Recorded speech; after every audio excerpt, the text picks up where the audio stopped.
gwamnatin ƙasar Nijar ta cika hannu da wannan matasan guda biyu wato Fofotu da Ola of Kano. Su dai wannan masanannun matasa guda biyu da ke nan zaune a asalin jihar Kano sun aske kawunansu ne sun yi ɓadda bami sun shiga ƙasar Nijar domin a yi musu biza su ƙetara. Hukumomin na ƙasar Nijar ba su yi wata ba nan take suka cika hannu da wannan matasa inda suka gurfanar da su a gaban kuliya,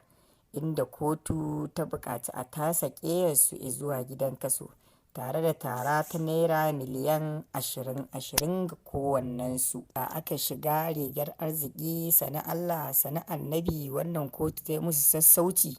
na kowannensu zai biya taron naira miliyan 10. Duk da wannan hali da ake ciki, 'yan matattakinsu na hannun hagu da damansu wato Murjanatu Ibrahim Kunya